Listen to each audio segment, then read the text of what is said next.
Hi,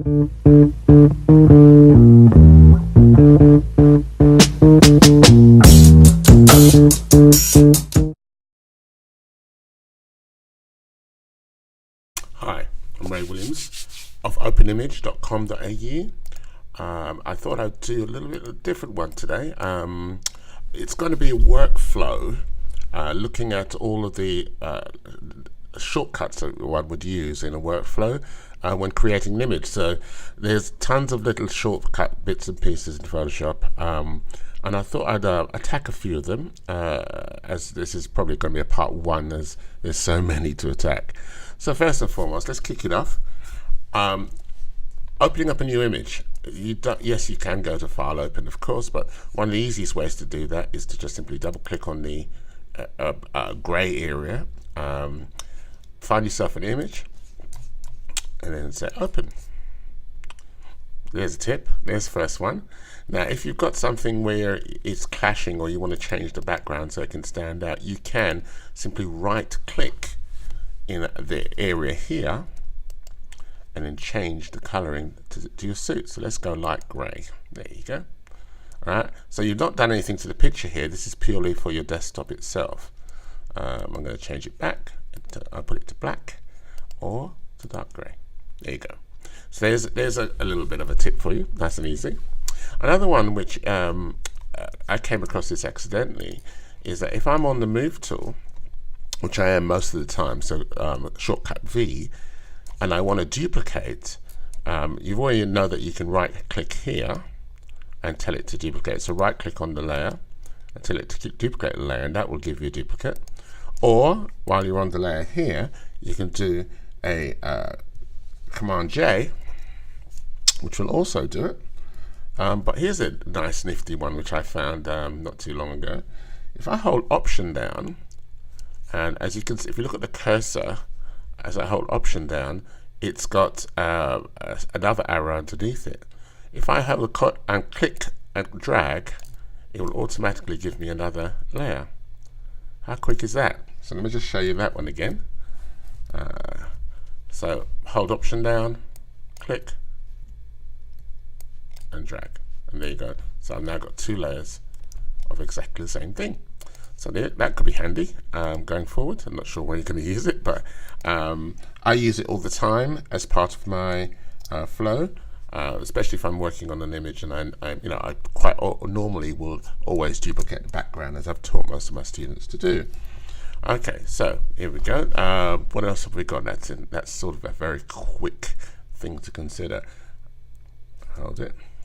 So if we've got one image in, you already know that you can, here's one. So if I go, I'm going to duplicate and have two images here. Here we go. And put that there. And let's say I brought something over, I don't know, I'm going to put a naming tag on this one. So let's go empty layer, and I'm just building an image up here, so it's not really that concerning. It's just want to show you something. Okay, all right. So effectively what I've got at the moment is three separate layers. Now if I want to get to any of these layers, if I use my mouse and put my mouse on the picture itself or the image, and I right click, it gives me a whole, I suppose, a hierarchical way of looking at it. So layer one is obviously the white box. Layer two is the copy of the original, and there's the original. So if I want to change the layer order so I can work on it, I could go, for instance, just go here, and you can see over here it changes. If I want to go back to the top one, and it changes from where you put it. So if I, for instance, put my mouse here, it's only going to show me two, because obviously this isn't underneath it. And there you go. So that's a good way, especially if you've got an image which has got several different layers on it, and you're working on it, and you're really wanting to go to a particular layer. All you need to do is just go to the layer, hover on the area, right hand click, and it will give you all of what you need in the way of copies that's underneath it. Thought you'd like that one. That's a nice and easy one to work through. Let's go to the next one. Another workflow way of looking at things would be to try and make a montage.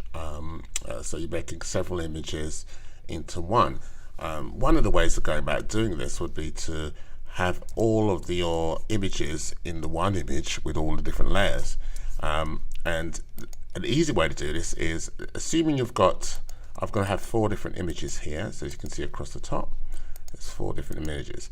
If I want to get those 4 images into one, what I would normally do is say, right, okay, if that's the way I'm going to do it, I would go File, Automate, or it's under Scripts, sorry, under Scripts, and Load Files into Stack.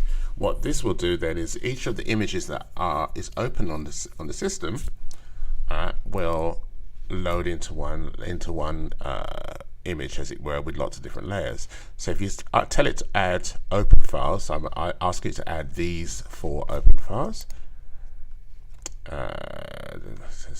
Okay. So there's one which I haven't saved. It needs it to be saved first. But let's document must be saved before they can be merged. Okay, let's go back out. Let's choose this one then. Oops. And save it. Okay, it's now saved. And now I'll go with this one. So it's saying that you have to save them. I don't know why, but still at this moment in time I just brought them in. Let's just try it out. So that one's already saved. That was already saved. Alright, let's try this again. So File, Scripts, Load into Stack. There we go, all 4 of them there. Don't tell it to align, because this isn't an HDR or anything like that. It's just basically we want all 4 images into a stack in a layer, and you simply go OK.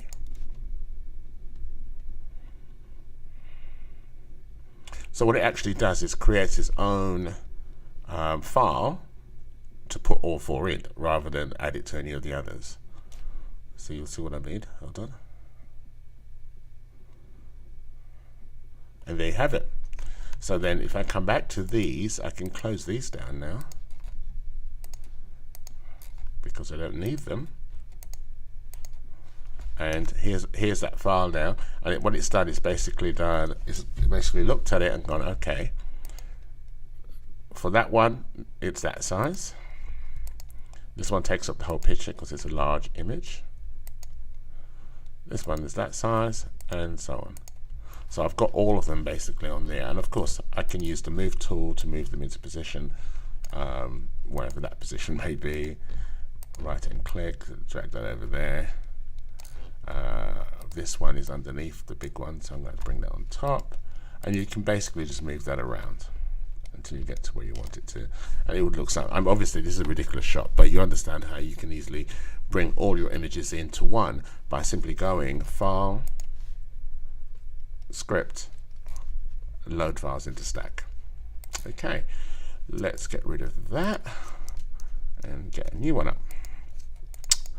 Okay, so I've double clicked there, come to images, and let's just grab this shot.